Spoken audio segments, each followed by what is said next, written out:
Awesome. So we're going to be talking about exam 4 essay 1 today, which has everything to do about kidneys. Absolutely everything. That's what we're talking about.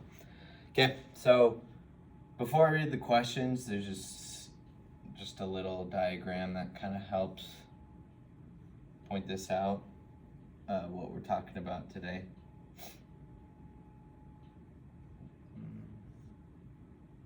Okay, so this is just like the most basic drawing we can do of the kidneys. So we have our aorta that descends. Okay, so this is our blood vessels, basically. This is our aorta that just came out of the heart, and then our blood vessels do innervate or work with our kidneys because it's the filtration device. So 20% of our cardiac output goes into the kidney system. So the first step in the kidney system is filtration. So everything gets filtered into the kidneys. Everything that's big enough for it. It's kind of like the capillary beds where they have to be small. So it can't be proteins or anything like that. And so those things get filtered in. That's step 1. Step 2 is reabsorption. Step 3 is secretion.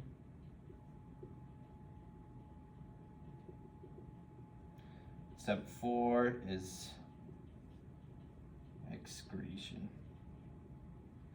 So basically this is how it starts with the kidneys. So we get our blood vessels come into the kidneys, they're filtered, and then some of the things just need to go back in because our kidneys can't pick and choose what they filter, but they can pick and choose what they reabsorb back into the blood.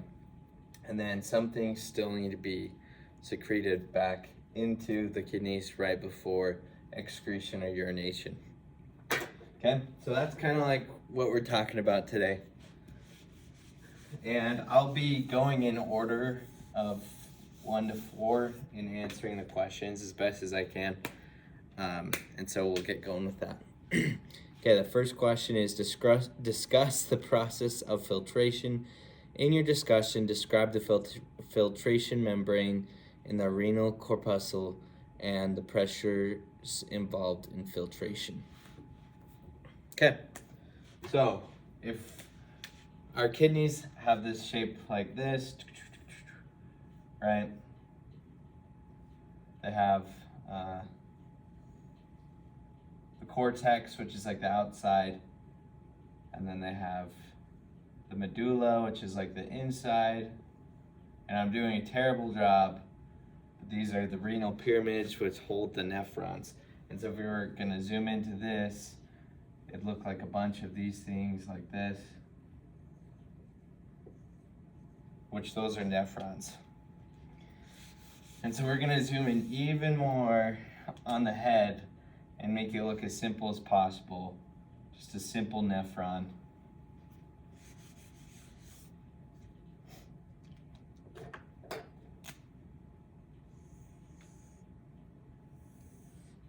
Okay, so that's a blood vessel.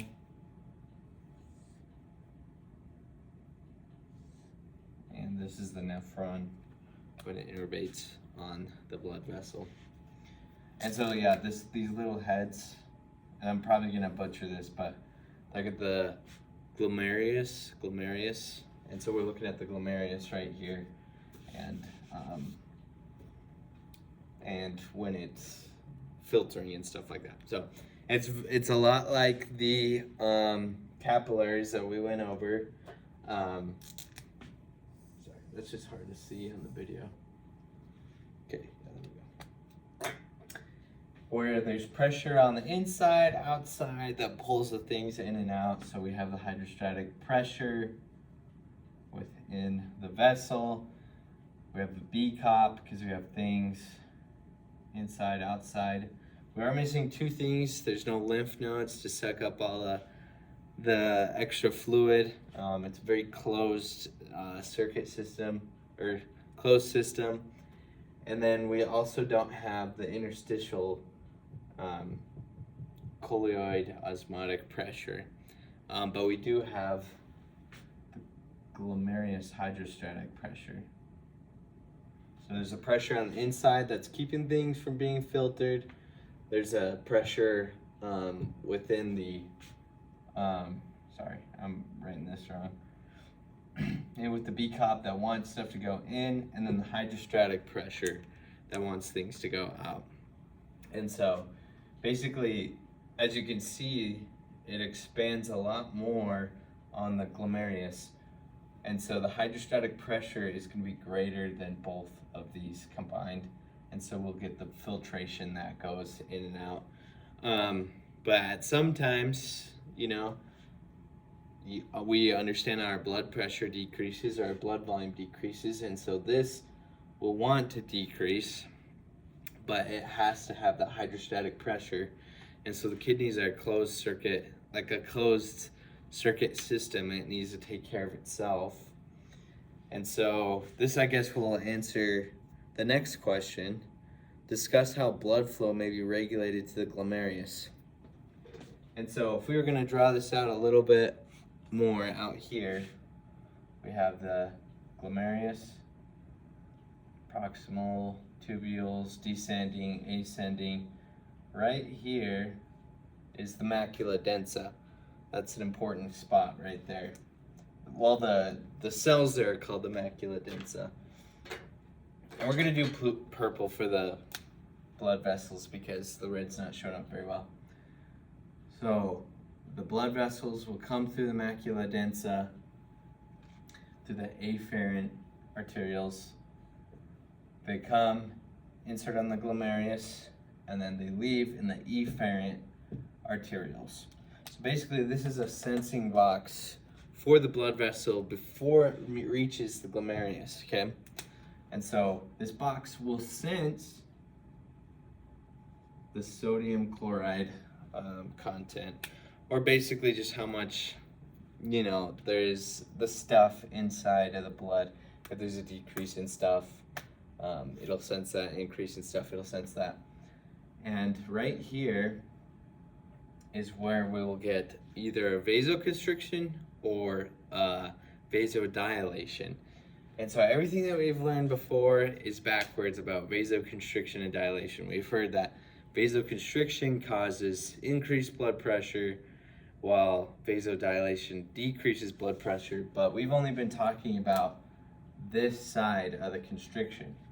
But when it constricts on this side, everything on here will actually decrease the blood pressure, and when we dilate on this side, it'll increase the blood pressure. So let's say we have a decrease in blood volume, our kidneys will sense that, and they will actually dilate this afferent arterial, which will increase the amount of blood pressure that's coming to the glomerulus. And that's only on the afferent side. There can also be stuff like that on the efferent side where it will constrict, so everything behind it will actually increase in blood pressure. And so we'll see a lot more here. And so that afferent arterial and efferent arterial are able to kind of control how much stuff we have here, which is really important because the kidneys need to have constant HP, hydrostatic pressure, or even a GP in order to make sure that things are being filtered. If not, those things that we need to get rid of are going to stay in our blood for another round, which is not good, which is kind of toxic. So that's kind of how that blood flow is taken care of within the kidneys. Okay, the next one is called describe the GFR. Describe what GFR is, and then explain the principle of clearance and how it is used to estimate GFR. Okay. So GFR, this is really important to know as well. So GFR is the glomerulus filtration rate. So basically this is telling us how much stuff are we filtering per minute? You know, how many milliliters of fluid are we filtering per minute? Which that's very important to know. I'm just gonna put milliliters per minute, because if our kidneys aren't working correctly, the GFR will tell us if there's a problem. If there's a problem in the filtration rate, if there's a problem with too much stuff being filtered, that's why we're urinating too much, or what else? Which might tell us a problem like, oh, you're filtering too much glucose, and so they mistake that for diabetes, but really it's this GFR that's having a problem, that this filtration rate, there's something wrong with it. But almost glucose is almost always diabetes, so scratch that. Let's do something else like lactose, or amino acids. There we go. Amino acids, proteins. If you're filtering too much amino acids through here, then there might be some problems going on. So the GFR is an important number, or amount to know when you're looking at kidney filtration. Okay. The other thing, so clearance, that's the other part of this, the clearance. What is clearance? So clearance is how much of one substance we notice is filtered through, okay? So the way they figure this out is inulin. It's like something that a plant makes, that the human body doesn't even touch. It just completely, the cells don't use it, they don't absorb it or anything like that, so it just stays in the bloodstream. So inulin will just come out and its clearance will be 100%, okay? That means 100% of the inulin will be filtered through the blood and excreted. And so that helps us identify our GFR, okay? Because we inject the patient with inulin, and then we measure how much inulin is coming through in their urine, and then that will tell us how many milliliters per minute. And so we say like, oh, we had this much inulin in 30 minutes, and so our filtration rate of the glomerulus is this many milliliters per minute. So the clearance has to do with a specific substance coming through this cycle, and the GFR tells us kind of overall how many milliliters, how much fluid, how much volume is coming through a certain time. So a rate. So, okay, yeah, so that's filtration. That's the first step. And I'm actually jumping around here on the questions for it to make more sense to me. So let me read that open. Okay, awesome. So the next question is, explain how solutes in water are reabsorbed in the kidney tubules. Be sure to include the reabsorption of sodium, glucose, water, chloride, calcium, potassium, etc. Include in your discussion how the various solutes are reabsorbed, sodium, glucose, amino acids, and the concept of renal threshold and saturation. Okay, so I have those drawn out on the other board, but this is in step 2, okay? So after the glomerulus filters everything, okay? Oh, this is terrible drawing. Whatever. After the glomerulus filters things, it's gotta come through the lumen, or the tubes of the kidneys, the nephrons, to make its way towards the bladder or out the kidney, okay? But like that second step, some of the things that we filter, we still need. Like we still need glucose. We don't want any of that in the urine. We need that energy to come through. But like I said, the nephron or the glomerulus has no specific filtration. It just filters everything, okay? So we'll get the filtration, it'll come through the lumen, and then at different times, different things are gonna be reabsorbed back into the blood vessel and then distributed out to the body, okay? And so different cells do different things in this cycle right here. These are the proximal cells, okay? Proximal convoluted tubules cells. So these are the convoluted.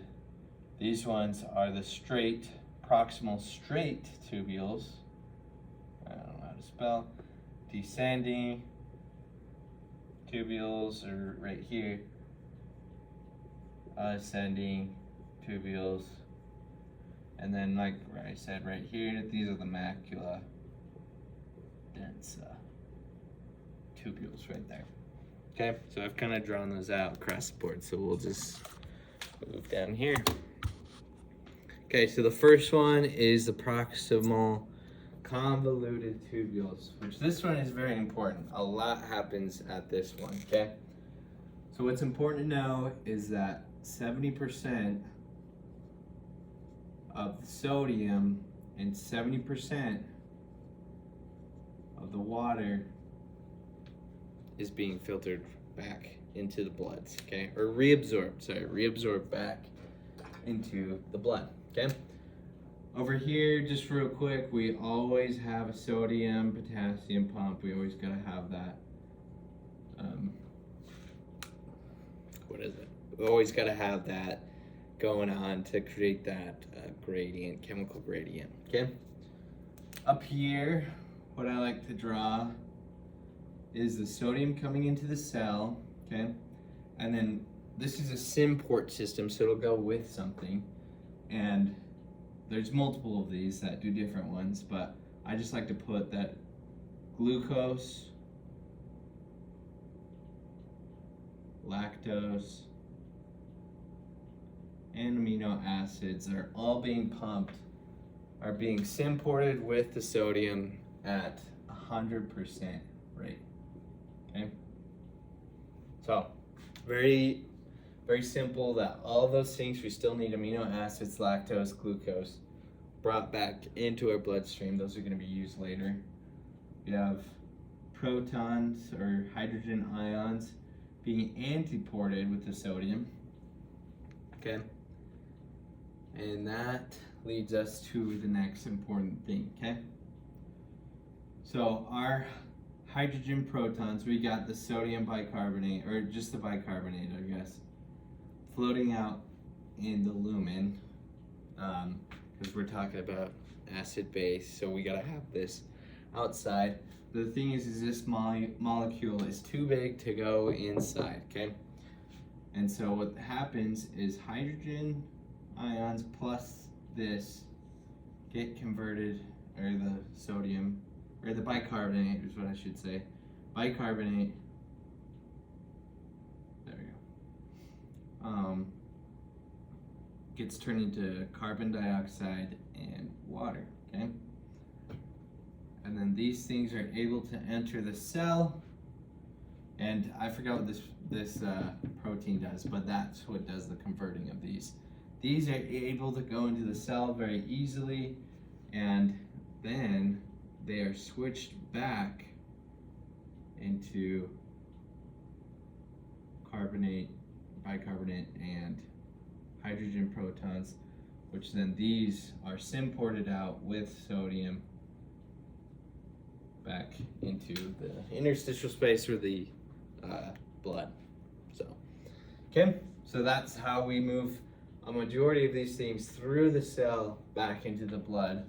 And also,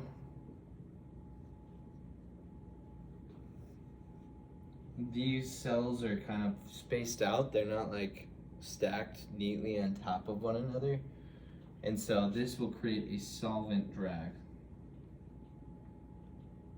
And basically, wherever the sodium goes is where the water will go. So down here, what we will see is that the sodium is pulling the water through the space, so then we can just get a lot more water going through on that. So, okay, so that's a proximal convoluted tubule. And so now we're moving on to the proximal straight tubule, okay? Okay. And so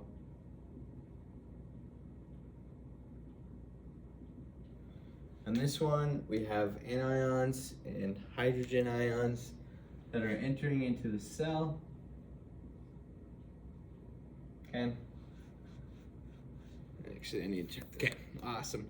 So this has to do with sodium and chloride ions. So, okay, so we have anions and hydrogen ions that enter into the cell, and then we have another antiport system, well, two actually, going on. So the hydrogens will go opposite with the sodium, and the anions will go the opposite with the chloride. And so we get chloride and sodium in there. Again, we have a sodium-potassium pump, no surprise there.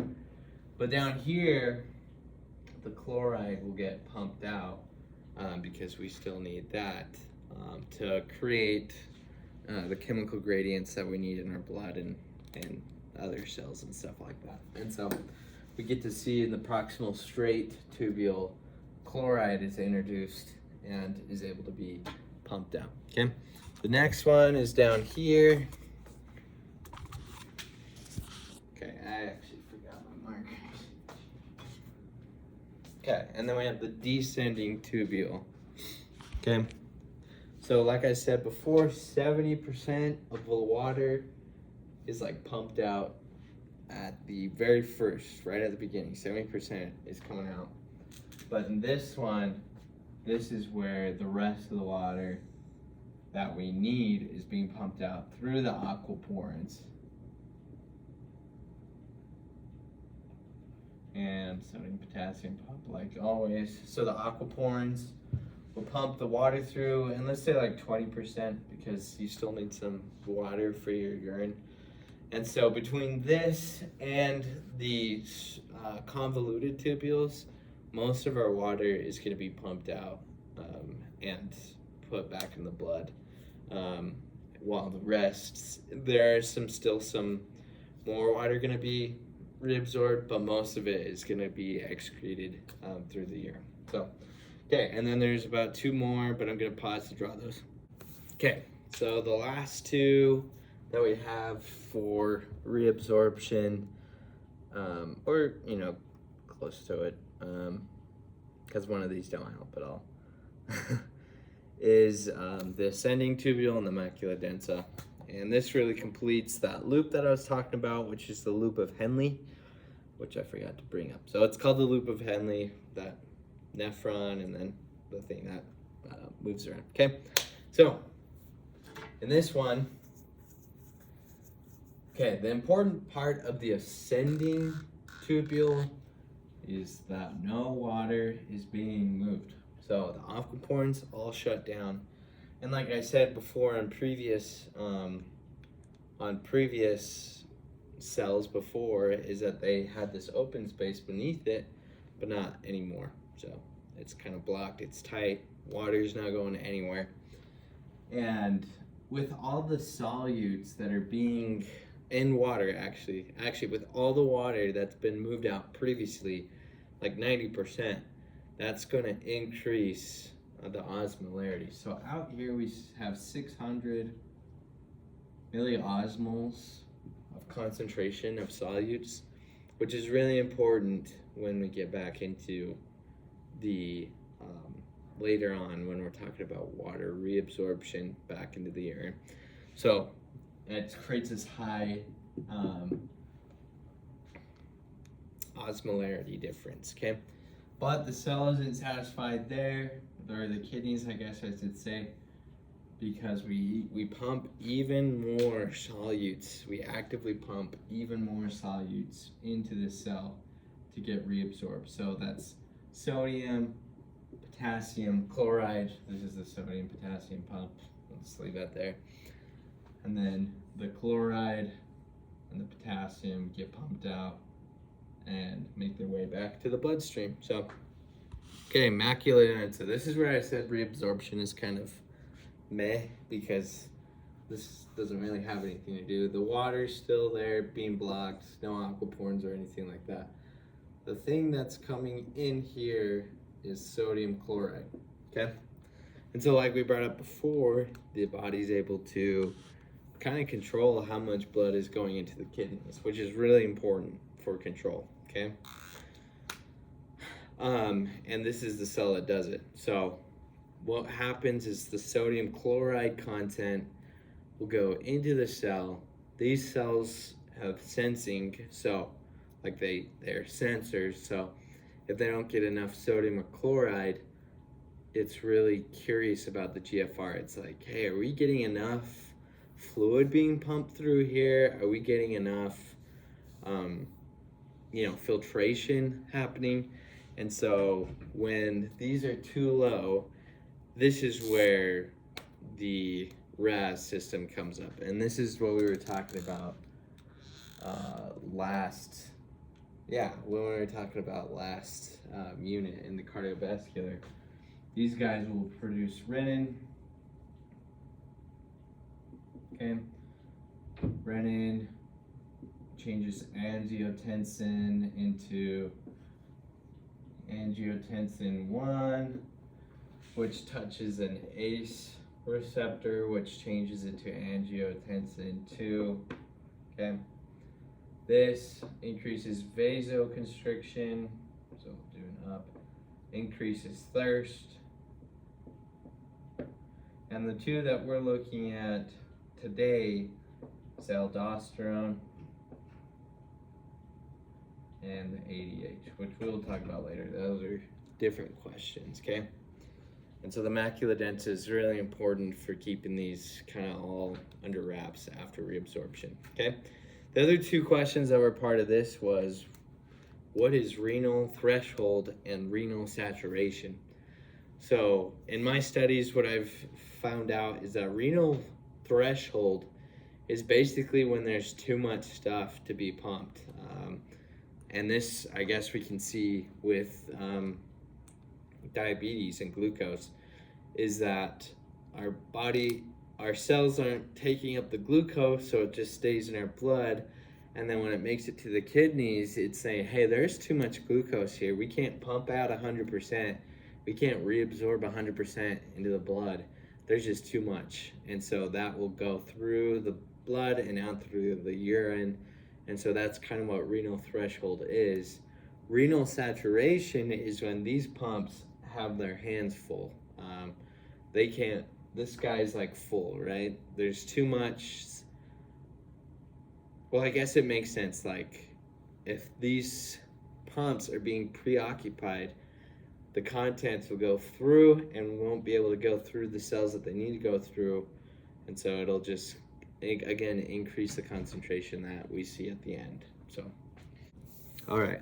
The next question is, explain the tubuloglomerular feedback. Explain the renin, antigen aldosterone system, angiotensin system. So the RAS system. Okay. And then also explain at the cellular level what ADH and aldosterone do to the cells, which that will be there.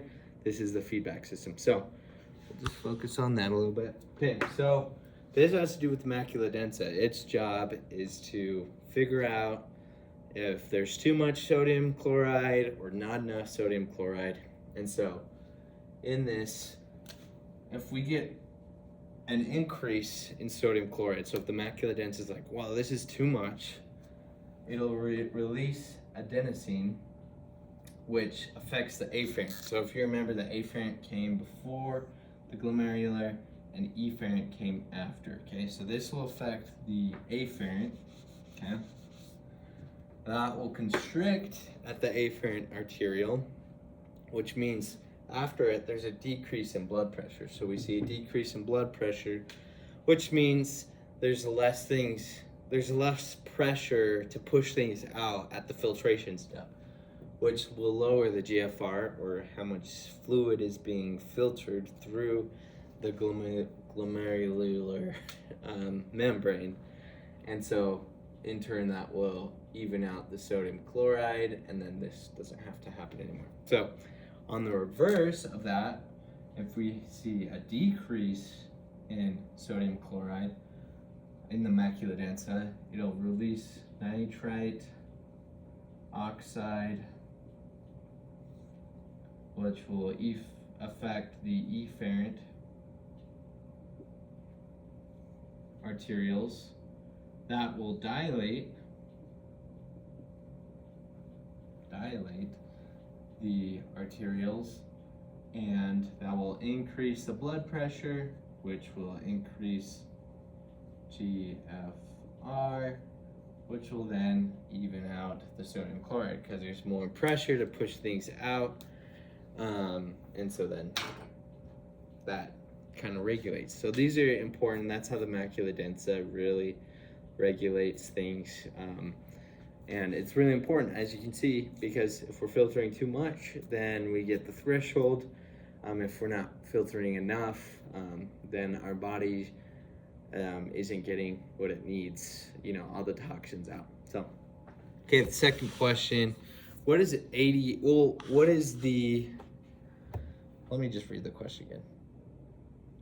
What is the renin, angiotensin, aldosterone system? So I explained that before in the macula densa step. We have angiotensin. Well, renin is released, which creates angiotensin 1. ACE receptors turn angiotensin 1 into angiotensin 2. That causes vasoconstriction and increase in thirst, but also releases aldosterone and ADH. Okay, so that's what we're seeing up here. So an increase in, an increase in aldosterone and an increase, where's the purple? And an increase in ADH, okay? So these have two separate effects. And this is the distal or the collecting tubule, okay? Okay, so what aldosterone does is it increases the reabsorption of sodium and the secretion of potassium. And it does that by increasing the amount of sodium chloride channels. So they were just kind of there before, but now they have a purpose. So we're able to pump even more sodium out into the interstitial space that goes into the bloodstream, okay? And even more potassium is pumped into the cell. Well, we have these two systems right here, a sodium leak channel and a potassium leak channel. So the more we have of the potassium on the inside, the more we're going to see is leaking into the lumen, which will then be excreted. So we see more secretion of potassium. Here, we're pumping out a lot more sodium, so the chemical gradient is going to decrease significantly, which creates a bigger driving force for the sodium. So a lot more will be pumped into the cell, which will then be reabsorbed into the blood. And so that's kind of what aldosterone does, okay? Well, ADH it also has a job. So there's this G protein on here, this membrane protein.